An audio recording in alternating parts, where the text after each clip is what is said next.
드디어 다윗이 명실상부한 이스라엘 왕이 되었습니다. 다윗이 이스라엘 왕이 되기까지 여정을 보게 되면 사무엘을 통해서 기름 부음을 받았죠. 어린 다윗이었지만 사무엘이 기름 불병을 가져다가 다윗에게 기름을 부어 하나님께서 그를 왕으로 세웠음을 보였습니다. 그때 다윗은 하나님의 영에 충만하였더라 라고 그렇게 말씀은 이야기를 하고 있습니다. 그러니 다윗의 삶은 어떻습니까? 사울에게 계속 쫓겨다니는 삶을 살았습니다. 사울을 피해서 무엇까지 했습니까? 블레셋으로 망명까지 했습니다. 그러나 결국 그를 쫓던 사울은 죽고 또 그의 아들 요나단도 죽게 되었죠.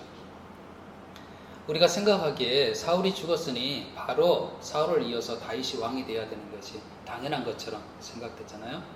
그런데 그렇지 않습니다. 블레셋과의 전쟁에서 사울과 그의 아들들이 죽음을 당했지만은 남아있는 아들이 있었습니다. 이 사울의 아들 가운데서 이스보셋이 있었는데 이스보셋이 이 사울을 이어서 이스라엘의 왕이 되게 됩니다. 뭐든지 보게 되면 왕을 세우게 될 때 이 왕이 그 권위를 가질 수 있는 것은 왕 자체의 권위도 있겠지만은 그를 도와주는 사람이 있잖아요.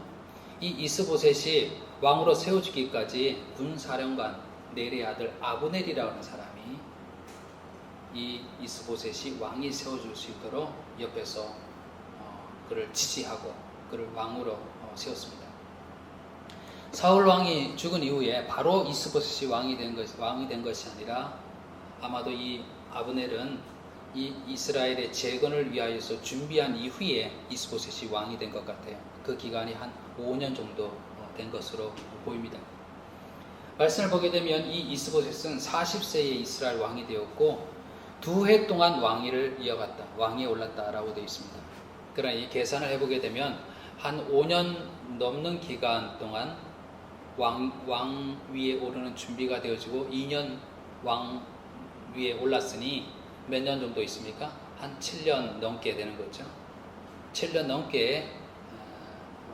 넘는 세월이 지나가게 된 거죠. 그럼 이렇게 이스보셋이 왕위를 준비하게 되고 왕에 올라 2년 동안 다스리는 이 기간 동안 다윗은 무엇을 하고 있는가 궁금해지게 되잖아요. 다윗은 그와 함께한 추종자들과 그의 가족들을 데리고 헤브론으로 가게 됩니다. 성경의 지도를 보게 되면 헤브론을 보게 되는데 그 헤브론으로 가서 그 성읍에 살게 됩니다. 헤브론으로 살게 될 때 유다 사람들에 의하여서 다윗은요 왕으로 기름 붓게 됩니다. 그럼 어떻게 되게 됩니까? 이스라엘의 그 사울을 이어서 이스보셋이 있게 됐죠. 그러나 한편 유다 사람에 의하여서 다윗이 왕으로 또 기름 붓게 되는 거예요. 원치 않게 이스라엘은 어떻게 됩니까? 두 나라로 나뉘어지게 된 것이죠. 다윗은 이 헤브론에서 7년 6개월간, 그러면 얼추 비슷하게 되죠. 이 이스보셋이 5년간 준비해서 2년간 왕 노릇을 한 것처럼 다윗도 마찬가지로 유다의 왕이 돼서 7년 6개월 동안 헤브론에서 유다 족속의 왕으로 있게 되었습니다. 당연히 어떻게 되겠습니까? 두 나라라 그럴까요? 두 나라 간에, 두 세력 간에 갈등과 싸움은 계속해서 있습니다. 그간에 그렇게 짧은 기간이 아니죠. 그 짧은 기간이 아닌 그 기간 동안 당연히 이들 간에 갈등과 싸움들이 있게 됩니다. 한 예를 성경에서 이야기를 하고 있는데 이스보셋을 왕으로 세웠던 아브넬을 얘기했죠. 마치 군대 장관처럼 군사를 지휘하는 아브넬이 있다 그랬죠. 다윗에게도 마치 이 아브넬과 같은 그런 사람이 있었습니다. 성경에 자주 이렇게 나오게 되는데 요압이라는 사람이었습니다. 이 요압과 이 아브넬은 마치 군대 장관처럼 군사를 거느리면서 두 세력 간의 갈등과 싸움이 있게 됩니다. 성경을 보게 되면요, 그 전 군대가 싸우는 그런 일은 없었지만은 대표자를 뽑아서 너희 대표자를 뽑아라, 우리 대표자를 뽑자. 그래서 싸우는 일이 있었습니다. 결과적으로 다윗의 신복들이 승리를 하게 됩니다. 성경은요, 이 두 세력이 있었지만은 점차 이런 갈등과 싸움 속에서 다윗이 더욱더 강해져 갔다라고 성경은 이야기를 하고 있습니다. 사무엘하 3장 1절에 보니까요, 사울의 집과 다윗의 사이에 전쟁이 오래매 다윗은 점점 강하여 가고 사울의 집은 점점 약하여 가니라 라고 되어 있습니다. 기간이 지나감에 따라서 점점 그 무게추가 어디로 기울어지게 되냐면 다윗 쪽으로 기울어지게 됩니다. 근데 성경을 가만히 계속해서 보는 가운데 발견한 것이 있습니다. 다윗이 사무엘로부터 기름 부음을 받고 이후의 모든 그 삶을, 그의 그 삶의 여정들을 보게 되고 또 7년 6개월 동안 유다 왕으로서 지내면서도 성경을 어느 곳에 보더라도 다윗은 권력욕에 사로잡히지 않았습니다. 자기가 이런 예언을 받았으니, 이런 약속을 받았으니 기필코 이스라엘 왕이 되어야 되겠다라는 그 의지를 가지고 그렇게 노력한 흔적이 보이지 않습니다. 만약에 그가 이런 권력욕을 가졌다 그러면 수단과 방법을 가리지 않고 이스보셋을 죽이려고 그렇게 했을 것이고, 또 성경에는 그런 곤모술수로 가득했을 것입니다. 그런데 성경을 보게 되면 그의 그 부하들이 2인자의 자리를 차지하기 위해서 암투를 벌이는 그런 장면은 있어도 아브넬과 요압 사이에서 이런 암투가 있고 이런 쟁투가 있는 것은 보아도 정작 왕으로서의 다윗은 그런 모습이 성경에서 발견되지 않습니다.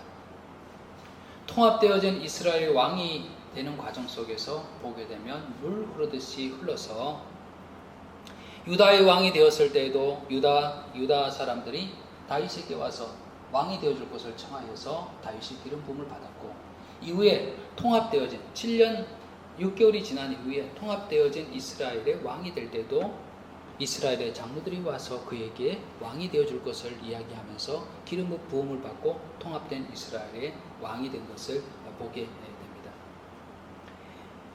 이런 다윗의 모습을 보는 가운데 그가 하나님을 믿는 자로서 가지는 어떤 삶의 태도, 삶의 원칙들이 발견되는 것을 보게 됩니다.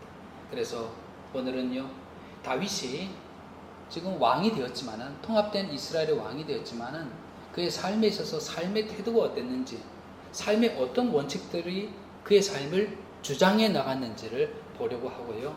그것이 우리의 신앙의 삶에서도, 우리의 삶 속에서도 그 다윗을 본받는 다윗의 모습, 하나님 앞에서는 다윗의 이 삶의 모습을 본받은 그런 시간이 되었으면 좋겠습니다.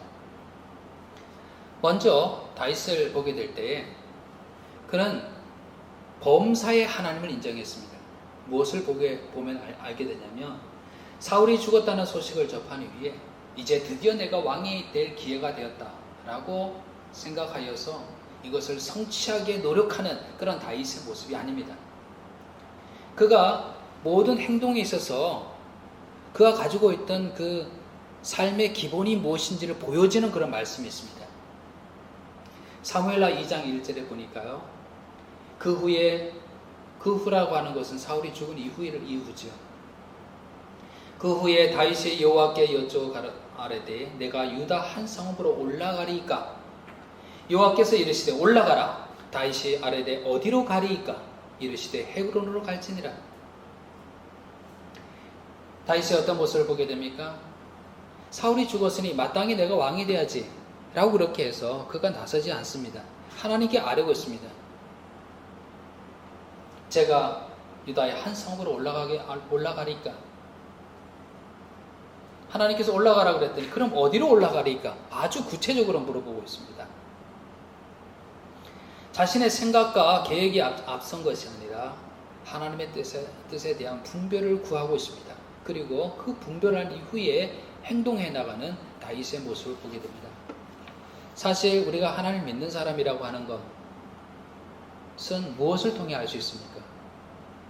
하나님이 기뻐하시는 것이, 하나님이 나의 삶을 통하여서 어떻게 인도하실지에 대한 것에 대해서 민감하게 분별해 나가고 거기에 따라서 행해가는 것, 그것이 믿음의 사람의 모습 아닙니까?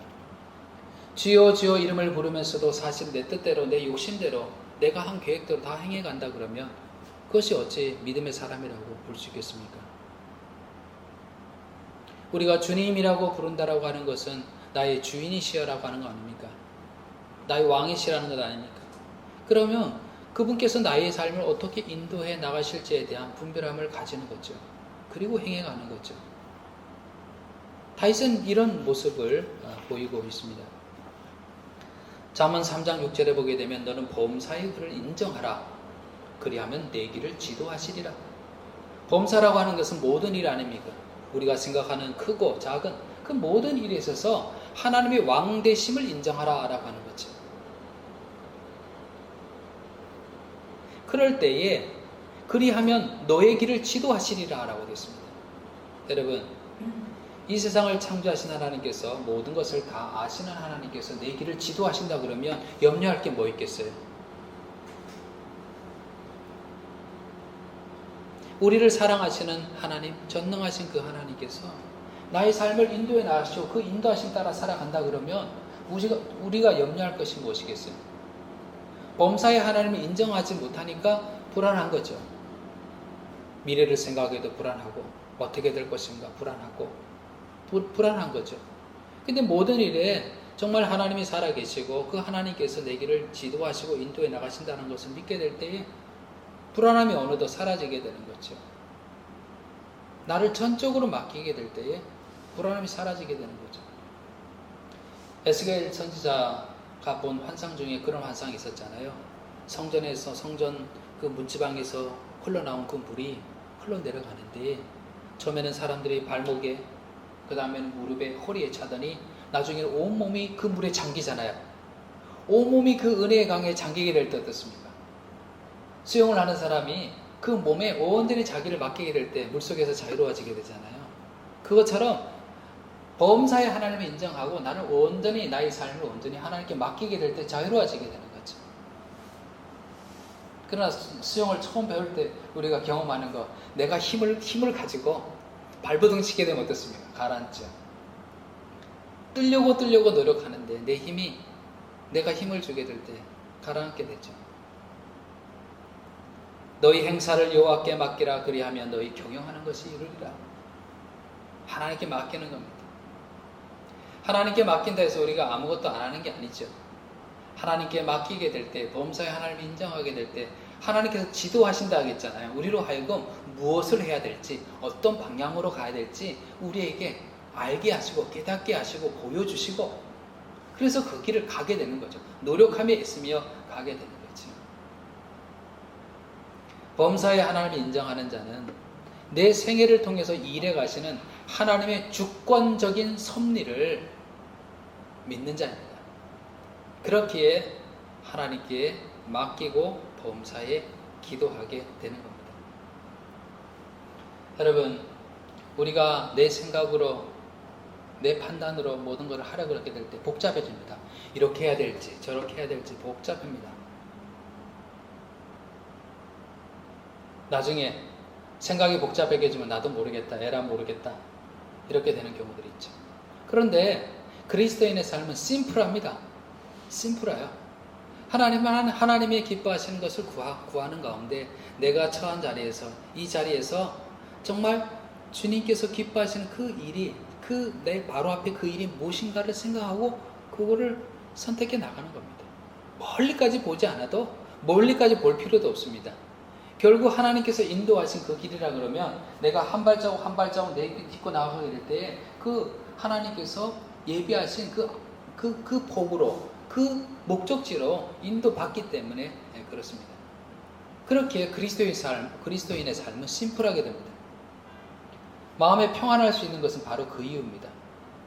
그냥 온전히 양이 목자의 음성을 듣는 것, 거기에만 초점을 맞추듯이 우리가 이것이 하나님 기뻐하신 일인가, 이 기뻐하신 일 위해서 지금 내가 해야 할 일은 무엇인가 라는 것을 생각하는 거죠. 심플한 거죠. 심플하니까 평안한 겁니다. 염려치 않는 거죠. 어렸을 때 아버지와 같이 기차 여행을 하는데 저는 염려할 게 하나도 없어요. 그냥 아버지랑 같이 있으면 아버지께서 간식을 사주시고 그것을 먹고 창밖의 풍경을 보면서 또 기차에서 내려도 아버지 손만 잡고 가면 돼. 염려할 게 아무것도 없죠. 근데 내가 모든 것을 해야 된다라고 생각하는 순간 모든 게 불안하죠. 낯선 곳을 가도 불안하게 되고 잘할 수 있을까? 어떤 일이 생길까? 내가 이것을 잘해야 되는데 불안하게 되죠.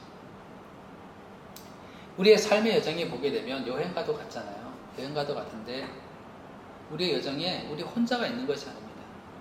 보이지 않지만 하나님께서 나와 함께 하시잖아요.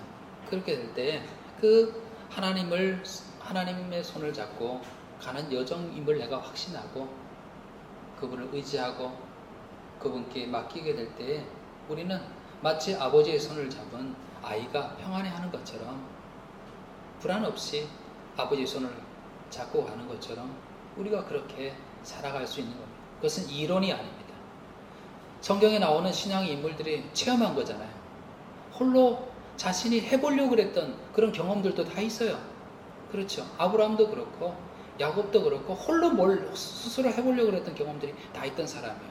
그러나 시간이 지나가면서 그 신앙의 사람들이 마음의 평강을 갖고 담대함을 가지고 살 수 있게 된 이유는 하나님을 더욱 나와 함께 하시는 하나님을 더욱더 붙잡을 때였습니다. 그분을 의지하게 될 때에 그들은 담대할 수가 있게 되었습니다. 시편 23편 우리가 잘 알잖아요. 여호와는 나의 목자시니 내가 부족함이 없으리로다. 목자 대신 우리 하나님을 의지하게 될 때에 그분의 음성 듣고 나아가게 될 때 우리에게 부족함이 없더래요. 푸른 풀밭에 우리를 누이시고 쉴만한 물가로 우리를 인도하시고 사망의 음침한 골짜기에서도 우리가 두려움 없이 해를 당할까 두려움 없이 갈 수 있는 것은 하나님께서 우리의 목자가 되심이라 그렇게 고백하고 있습니다. 이것은 이론적인 시가 아니잖아요. 실제로 체험되어진 다윗을 통해서 체험되어진 그런 고백 아닙니까? 그러니 하나님을 목자로 삼는 우리 예수님을 목자로 삼는 그 음성을 듣고 가는 삶, 범사의 하나님을 인정하는 범사의 예수 그리스도를 내 주로 인정하고 그분의 이름을 부르며 그분께 인도함 받는 삶을 살아가는 것. 이것이 우리 신앙인의 가장 중요한 모습이라는 것을 다윗을 통해서 우리가 보게 됩니다. 다윗처럼 모든 일에 하나님께 묻고 범사에 하나님을 인정하는 가운데 하나님이 내 목자 되십니다. 그렇기에 내가 부족함이 없습니다. 고백하며 나아갈 수 있는 그런 우리가 되기를 간절히 축원을 드립니다. 또 보니까요. 다윗이 사람을 대하게 될 때에 오늘 성경을 오늘은 5장 1절에서 5절까지 봤지만 그 전까지를 다 포함해서 제가 말씀드리는 겁니다. 그들이 다윗이 사람을 대하게 될 때의 태도를 보게 되니까 그가 왕이 되고자 하는 열망으로 모든 사람을 수단으로 여기고 그러지 않습니다. 사람을 대하게 될 때에 그의 태도가 어떠했던가를 요약해서 한번 보게 되면 포용하고 선대하고 통합을 이루어간 그런 모습을 다윗이 보게 됩니다. 사울이 죽었을 때에 사울의 시체가 그 절벽에 달려있게 될 때에 그것을 끌어내려서 장사 지내준 사람들이 있었죠. 길르앗 야베스 사람들, 은혜를 입었던 사람들이었죠. 사울의 시체를 내려다가 장사를 해줬습니다. 이 길르앗 야베스 사람들이 사울의 시체를 잘 모셔다가 장사해 주었다는 이야기를 다윗이 들었습니다. 사울은 다윗을 계속해서 죽이려고 했던 사람 아니에요. 그런데 그 사울을 잘 장사해 주었다라고 하는 길르앗 야베스 사람들이 그렇게 했다는 이야기를 듣고 다윗의 반응이 어떤지 아세요?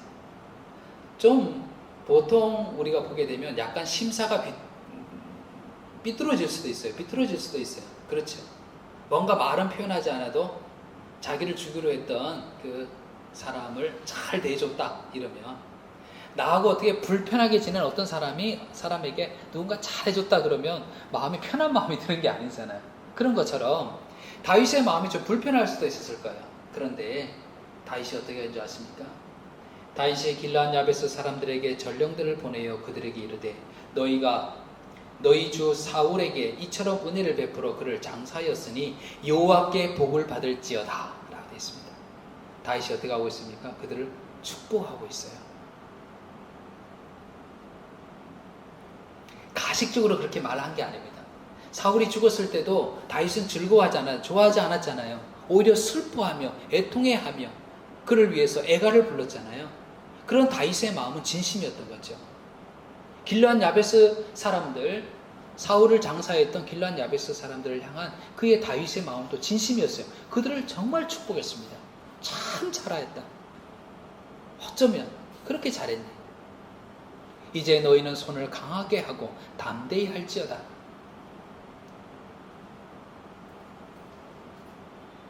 어떤 이해관계나 정치적인 목적을 떠나서 다윗은요, 사람에 대하여서 포용하고 또 선대하고 통합을 이루어갔습니다.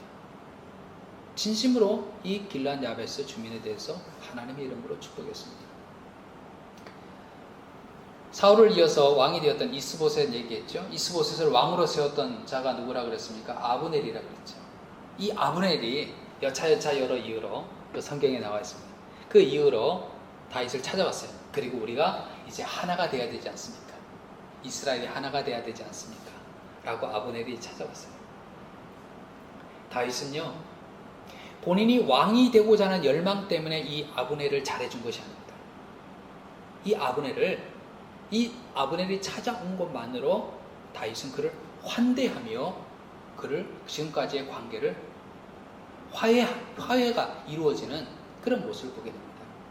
아브넬이 부하 20명과 더불어 헤브론에 이르러 다윗에게 나아가니 다윗이 아브넬과 그와 함께 한 사람을 위하여 잔치를 배설하였더라 라고 되어 있습니다. 다윗의 리더십을 뭐라고 볼 수 있겠습니까? 통합의 리더십, 포용의 리더십을 보게 됩니다. 그렇죠. 계속 싸움과 갈등이 있었던 관계라 그랬잖아요. 그러나 다윗은 그를 보고 잔치를 배설하며 포용하고 통합을 이루어가고 있는 것을 보게 됩니다. 그런데 그 자리에 다윗의 군대 장관이었던 요압이 없었어요. 후에 이 아브넬이 떠난 후에 알게 된 거예요. 아브넬이 왔다 갔던 걸 알게 된 거예요. 요압이 어떻게 했는지 아십니까? 쫓아갔어요. 쫓아가서 결투를 청한 것도 아니에요. 인사하는 척 하면서 그를 찔러 죽인 거예요. 암살을 한 거예요. 요압이 왜 그랬을까요? 요압이 왜 아브넬을 그렇게 암살했을까요? 죽였을까요? 표면적인 이유는 있어요. 그들이 전쟁을 하는 가운데 이 요압의 아우가 있었는데 이 요압의 아우가 계속 아브넬을 쫓아오는 거예요. 그랬더니 아브넬이 야 그만 쫓아와라. 내가 그러다가 너가 자꾸 그렇게 하면 내가 싸워야 되고 너를 해할까 두렵다. 다른 사람을 쫓아가라. 그래 계속 쫓아가는 거예요. 이 요압의 동생이. 그러다가 위협을 느낀 아브넬이 창을 탁 찔렀는데 요압의 동생이 죽은 거예요. 그러니까 전쟁 중에 죽은 거죠. 그것도 나를 쫓아오지 말라고 그렇게 얘기했는데도 불구하고 계속 쫓아와 죽이려고 그러니 방어적인 차원에서 창을 내밀었는데 그게 요압의 동생이 죽은 거죠. 요압은 동생이 죽었기 때문에 이 아브넬에 대한 좋지 않은 감정이 있었겠죠. 원한을 갖고자 하는 감정이 있었겠죠. 그러나 그 일 때문에 아브넬을 그렇게 그 일만으로 아브넬을 죽였을까요? 아닙니다. 어떤 생각을 했을까요? 이 아브넬이 다윗에게 와서 이제 하나가 되자라고 그렇게 얘기했을 때에 자기가 지금 가지고 있는 포지션 있잖아요. 이 위치가 흔들릴 것을 걱정한 겁니다. 그러니 자기의 그 권력욕을 위하여서 이 아브넬을 죽인 거죠. 아브넬이 죽었다는 소식을 다윗이 듣습니다. 다시 어떻게 어떻게 반응했냐면 다윗이 요압과 및 자기와 함께 있는 모든 백성에게 이르되 너희는 옷을 찢고 굵은 배를 띠고 아브넬 앞에서 애도하라. 다윗이 상해를 따라가 아브넬을 헤브론에 장사하고 아브넬의 무덤에서 왕이 소리 높여 울고 백성도 다 우니라. 연기가 아니었습니다. 아브넬의 죽음을 너무 애도했습니다. 비록 두 나라로 나뉘어져 있어서 그 나라의 적국은 아니지만 그 상대방의 그 군대 장관인 이 사람이 죽었는데 그 모든 걸 떠나가지고 이 사람의 죽음에 대해서 너무 슬퍼하며 애도했습니다. 요압에 대해서도 이야기하기를 하나님께서 그의 악에 대해서 갚을 것이다 라고 그렇게 이야기했습니다. 정말 마음에 분노가 일어날 거예요. 예수님께서도 분노하신 때가 있었잖아요. 하나님께 제사 드리는 그 자리 성전에서 사람들이 자기의 이익을 취하기 위해서 금전적인 이익 그런 걸 취하기 위해서 여러 동물들을 팔고 돈을 바꿔주고 이런 일을 하게 될 때 화를 내시잖아요. 하나님은 만민이 기도하는 집이냐. 이 성전은 하나님께 기도하는 만민이 기도하는 집인데 너희가 강도의 소굴로 만들어도다 라고 그렇게 말씀하잖아요. 여러분 다윗과 요압을 한번 비교해 봅시다. 다윗과 요압을 한번 비교해 보세요. 요압은 무엇을 따라 살아간 사람이에요? 어찌됐든 자기 이익을 위해서 내가 나의 것을 빼앗기지 않기 위해서 아니면 더 내가 무언가를 차지하기 위하여서 이게 정말 옳은지 하나님 앞에서 정말 이게 바른 것인지를 생각지 아니하고 그냥 자기 욕망을 성취하기 위해서 자기 이익을 위해서 행해가던 사람이 요압이죠. 다윗은 어떻습니까? 다윗은 자기가 빨리 통합된 이스라엘의 왕이 되었다는 생각에 조급함을 가진 것이 아니죠. 사람에 대하여서 포용하고 통합을 이루고 그런 다윗을 보게 되죠. 여러분 우리가 사람을 대하는 태도는 어떻습니까? 어떤 태도를 가지고 있나요? 다윗과 같습니까? 요압과 같습니까? 내가 나의 이익을 늘 생각하는 가운데 그것이 나의 그 삶의 초점이 되는가? 아니면 모든 사람에 대하여서 포용하고 화합을 이루어 가려고 하는 것인가? 우리가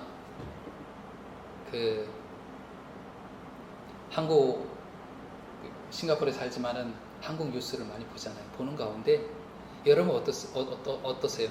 정치인들 하는 발언들 이렇게 듣는 가운데 어떤 생각이 드세요? 더 이상 이렇게 뭐라고 얘기해도 그냥 듣고 싶은 생각이 별로 없는 마음이 들지 않으세요? 그 이유가 뭡니까? 가만히 보니까 철저하게 자신의 당과 자신의 입장에서 당리당략에 따라서 말하고 움직이는 그들의 대다수 그 정치인들의 모습을 보면서요, 싫다 이렇게 생각이 들 때가 있잖아요. 마치 요압과 같은 거죠. 늘 자신의 입장, 자신의 편, 자신의 편의 이익을 위하여서 말을 바꾸고 공의를 추구해 나가야 되는데 사람들의 태도 우리가 삶을 살아가는데 사람을 어떻게 대해야 되는가 그 태도에 대해서 성경은 이렇게 얘기를 하고 있습니다. 할 수 있거든이 너희로서는 모든 사람과 더불어 화목하라. 이게 어디에 나온 겁니까? 성경에 나온 얘기잖아요. 할 수 있거든이 사람이 다양한 사람들이 있잖아요. 다양한 생각들을 가지고 있잖아요. 다양한 판단의 기준을 다 가지고 있습니다. 사람마다 생각이 다르죠. 그러나 할 수 있거든이 너희로서는 모든 사람과 더불어 화목하라. 이것이 성경에서 이야기하는 바입니다.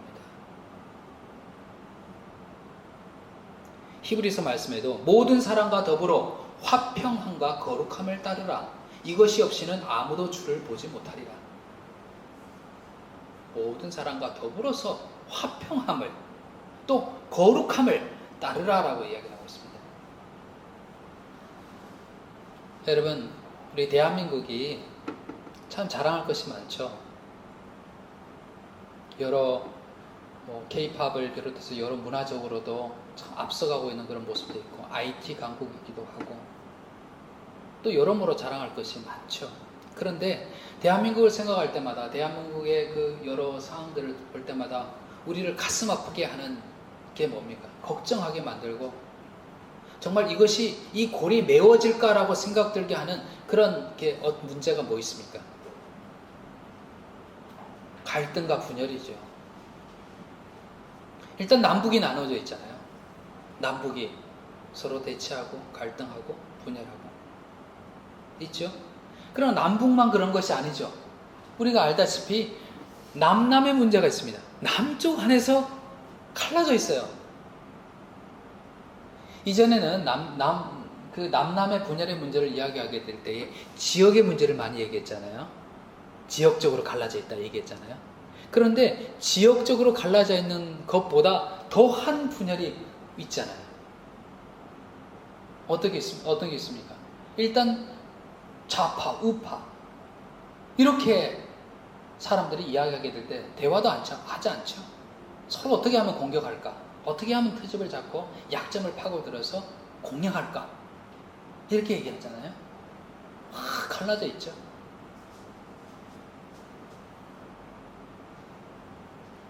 세대 간에도 갈라져 있습니다. 젊은이와 기성세대 간에 갈라져 있죠. 젊은 세대는 이미 자리를 잡고 기득권을 다 누리면서도 자리를 내놓지 않는 기득권 세력에 대하여서 불만이 가득하고 또 기득권 세력은 기성세대는 나 때는 말이야 이러면서 젊은이들, 청년들을 훈계하려고만 하고 그들이 가지고 있는 고통에 대해서 이해하지 못하고 그렇게 나눠져 있죠. 그것만이 아니죠. 또 우리 뭐가 뭡니까? 젠더 간의 갈등도 있잖아요. 그죠? 남녀 간의 갈등으로 남녀 간의 갈등으로 정말 갈라질 대로 갈라져 있지 않습니까? 분열과 당파주의를 조장하고 자기의 이익에 관심을 갖고 살아가는 그런 상황 속에서 우리 그리스도인들은 무엇을 따라 살아요? 우리가 거기에 휘둘려서요. 거기에 휘둘려서 우리도 같이 거기에 휘둘려서 나는 남자로서, 나는 여자로서, 나는 좌파로서, 나는 우파로서, 나는 기성세대로서, 나는 청년으로서 그렇게 휘둘려 살아갈 것이 아니라 성경이 이야기하는 바, 사람에 대한 태도, 성경이 이야기하는 바를 우리가 봐야 되죠. 적어도 그리스도인이라면 말입니다. 그리스도인은 예수님의 마음을 마음에 품고 살고자 하는 사람인 거죠. 성경의 말씀에 따라 우리가 보게 될 때 우리는 모든 사람과 화목하며 화평을 이루어 살아가야 될 사람. 예수님이 중간에 막힌 담을 헌 그런 샬롬의 왕이었던 것처럼 우리도 그런 사람이 되어야 되는 거죠. 이 모범을 다윗이 보여주고 있고 또 우리의 주 대신 예수님께서 보여주고 있는 것 아닙니까? 모든 사람과 더불어 화평함과 거룩함을 따르라 할 수 있거든요. 이게 성경이 우리에게 말씀해주고 있는 겁니다. 다윗이 그 모범을 보여주고 있습니다. 그냥 수단과 방법을 가리지 않고 왕이 되고자 열망하면서 달려가는 것이 아닙니다. 적으로 여겼던 사람을 환대하고 포용하고 화합을 이루어갔던 것이죠. 우리가 우리 그리스도인이 이 역할을 못한다 그러면 어떻게 하겠습니까? 정말 갈라질 대로 갈라지는 거죠. 조그만한 땅덩어리, 싱가포르에서는 한국 땅을 넓다고 이야기할지 모르겠지만 세계 지도 속에 한국을 보십시오. 그 조그만 땅덩어리 속에서 남북도 갈라져 있는데 그 남쪽에서도 갈갈이 갈라진 그렇게 살게 되는 거죠. 그런데 그런 가운데서 화합을 이루어가고 포용을 이루어가야 될 그 촉매의 역할을 해야 될 사람이 누굽니까? 바로 그리스도인이죠. 그 모범을 다윗이 보여주고 있습니다. 예수님이 보여준 것도 말할 것도 없죠. 세 번째로 이 다윗을 보게 되면요,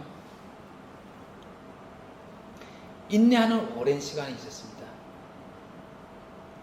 사무엘에게서 기름 부음을 받았지만은 사울에게 계속 쫓기면서 인내했던 시간이 있었잖아요. 죽음의 고비도 넘기면서 인내했던 그런 시간들. 그런 가운데 그가 버틸 수 있었던 것은 내가 앞으로 왕이 될 거야 라고 하는 것 때문에 그것이 목표가 돼서 버틸 수 있었던 게 아니었습니다. 내가 지금은 이러지만은 내가 앞으로 왕이 되었을 때는 그것을 생각했던 것이 아니었습니다. 이것이 왕이 되는 것, 이것이 다윗의 궁극적인 목표가 아니었습니다. 다윗의 삶의 궁극적인 목표가 무엇인지를 볼 수 있는 말씀이 있습니다.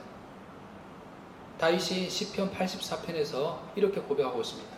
한번 들어보실래요? 만군의 여호와여, 주의 장막이여, 어찌 그리 사랑스러운지요. 내 영혼이 여호와의 궁정을 사모하여 쇠약하며 내 마음과 육체가 살아계시는 하나님께 부르짖나이다. 주의 집에 사는 자들은 복이 있나니 그들이 항상 주를 찬송하리로다. 주의 궁정에서 한 날이 다른 곳에서의 첫날보다 나은즉 악인의 장막에 사는 것보다 내 하나님의 성전 문지기로 있는 것이 좋사오니. 다윗은 자신이 왕으로서 왕궁에 거하며 사는 것보다 하나님의 성전에 성전 문지기로 있다 할지라도 하나님의 성전에 거하는 기쁨에 대해서 이야기를 하고 있습니다.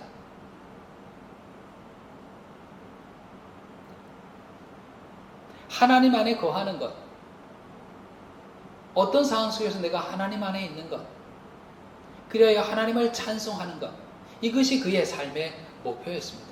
이것이 그가 사울에게 죽음의 위기를 당하면서 쫓겨다니면서도 그를 버티게 할 수 있는 힘은 바로 여기에 있었습니다. 내가 하나님 안에 거하여 하나님을 찬송하며 살리라 라고 하는 것이 그의 생의 목표였던 것입니다. 이스라엘 왕이었던 이스보셋이요, 암살당했습니다. 죽었어요. 그리고는 이 군사 2명이 이스보셋의 목을 쳐서 그걸 가지고 다윗에게 왔어요. 왜 왔을까요? 나의 공을 인정해 달라는 거지요. 다윗이 화를 내게 되죠. 그리고 그 두 사람을 당장 죽이라고 이야기합니다. 다윗은 자기가 왕이 되는 것, 그것이 목적이 아니었던 것입니다. 다윗에게 있어서 본인이 왕이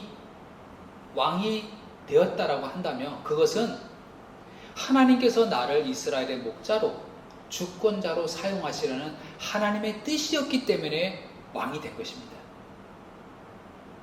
그러니 다윗이 원했던 것은 나를 통하여서 하나님의 뜻이 이루어지는 것, 그것이 목적이었던 거죠. 그가 원하고 원했던 것은 왕 자체가 아니라 나를 통해서 주님께서 계획하신 그 계획이 이루어지는 것, 그것이 목적이었죠. 다윗이 자신의 삶을 되돌아본다 그러면 그 어려운 가운데서도 하나님은 나를 향한 하나님의 뜻이 내 생애를 통해서 이루어져 가고 있었다는 것을 보게 될 겁니다. 쫓겨다닐 때도, 죽음의 위기 속에서도, 망명할 때도, 어느 순간 속에서도 돌이켜봤더니 하나님께서는 나를 향한 그 뜻을 이루어가고 계셨구나. 그래서 지금 내가 이 자리에 있구나 라는 것을 보게 되었을 것입니다. 지금 왕위에 오른 바로 이 순간은 자신이 영광을 받아야 될 자리가 아니라 하나님께서 다윗에게 약속하신 그 약속들을 성취해 오신 하나님께서 영광을 받으셔야 될 자리라는 것을 다윗은 알았을 것입니다. 다윗이 왕이 오르기까지 많은 일들이 있었죠. 정말 억울했을 겁니다. 내가 한 일이라고는 이스라엘을 위해서 블레셋과 싸우고 정말 왕에게 한 번도 반역할 마음도 품은 것도 없는데 억울했겠죠. 또 외로움도 있었겠죠. 도망 다닐 때 얼마나 외롭겠습니까? 두려움도 있었겠죠. 막막하기도 했을 것입니다. 그러나 다윗이 이 모든 과정을 통과하고 지금 통합된 이스라엘의 왕이 된 이 시점에서 이 시점까지 올 수 있었던 이유는 신실하신 하나님께서 나를 향한 그 뜻을 이뤄 가시리라고 하는 믿음, 그 믿음만을 붙잡았기 때문에 이 자리에 올 수가 있었습니다. 그 믿음을 가지고 인내해 나왔던 거죠. 그 인내로 결국 지금의 자리에 있게 된 것이죠. 요셉의 경우도 마찬가지잖아요. 억울했죠. 옥에 갇히고 감옥에서 나갈 기미는 안 보이고 요셉을 버티게 했던 힘도 마찬가지지 않겠습니까? 신실하신 하나님께서 나의 생애를 통해서 계획하신 그 뜻을 이루어 가시리라 라고 하는 믿음 때문에 그 감옥 속에서도 인내하며 그 시간들을 지나왔던 것을 보게 됩니다. 지금 현대를 살아가는 많은 사람들은요, 요압과 같은 자세를 취합니다. 그렇죠? 어떻게든지 내 이익을 위해서, 내 것을 빼앗기지 않기 위해서, 아니면 내가 다른 사람보다 더 쟁취하기 하여서 할 수 있는 모든 것을 해가면서 그것을 나는 노력해 나가는 삶이라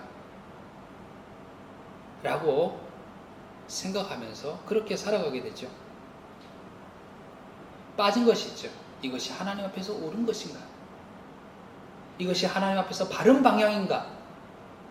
이것을 질문하지 않고 달려간다 그러면 요압과 같이 이렇게 자신의 눈앞의 이익을 위하여서 그냥 거기에 휘둘리면서 살아가게 된다면 결국 그 마지막 인생은 요압이 이후에 솔로몬 때의 죽임을 당하게 되죠. 결국 그의 인생은 헛된 인생을 살아가는 거죠. 우리는 오늘 다윗을 보면서 다윗과 같은 삶을 살아가야 됩니다. 다윗은 어떤 삶을 살았다 그랬습니까? 범사에 하나님을 인정했죠. 하나님, 제가 유다 성읍으로 들어가리까? 그래, 들어가거라. 그러면 어디로 가오리까? 헤브론으로 가거라. 그렇게 가는 거죠. 범사에 하나님을 인정하는 삶, 기도함으로 하나님의 인도받는 삶을 살아갔습니다. 예수님과 같은 그 마음을 가지고 모든 사람과 더불어 화평하고 거룩함을 이루어가는 그런 삶을 살아갔습니다. 그리고 하나님께서 나에게 계획하신 그 뜻이 내 생애를 통해서 이루어지리라 라고 하는 믿음을 가지고 인내함으로 그 시간들을 통과해 나갔습니다. 그래서 지금 왕이란 자리에 오르게 된 것입니다. 다윗의 생애 속에 역사에 나가셨던, 일해 가셨던 하나님이 지금 우리 각자의 삶 속에서 일해 나오고 계십니다. 세계에 예수님 믿는 사람이 얼마나 많은데 어떻게 하나님이 다 알겠습니까? 이렇게 얘기하실 겁니까? 아니죠. 예수님의 핏값으로 산 우리 하나님의 자녀된 우리의 생애 가운데 하나님은 일해 가고 계십니다. 다윗이 그간의 많은 고난 가운데서도 믿음으로 인내하며 끝내는 하나님의 약속의 성취를 이룬 그 자리에 이룬 것처럼 우리도 지금의 자리에서 우리의 마음이 어렵고 힘들고 그런 순간 속에서도 하나님은 내 생애를 통해서 자녀된 나의 삶을, 택하신 나의 자녀된 내 삶의 그 계획을, 선한 뜻을 성취해 나가고 계신다라고 하는 믿음을 가지고 우리도 인내함으로 나아가야 됩니다.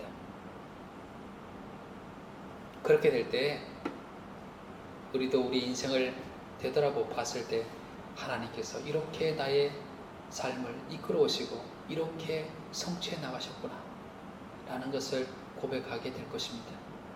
살아계신 하나님, 나를 자녀로 삼으시고 내 삶 속에 역사하시고 그의 선한 뜻을 성취해 나가신 하나님 바라보는 가운데 더욱더 인내해 나가시고 포기하지 않고 하나님께 소망을 두고 범사에 하나님을 인정하고 하나님의 인도함을 받는 그런 삶을 살아가시는 그런 저와 여러분이 되시기를 간절히 축원을 드립니다.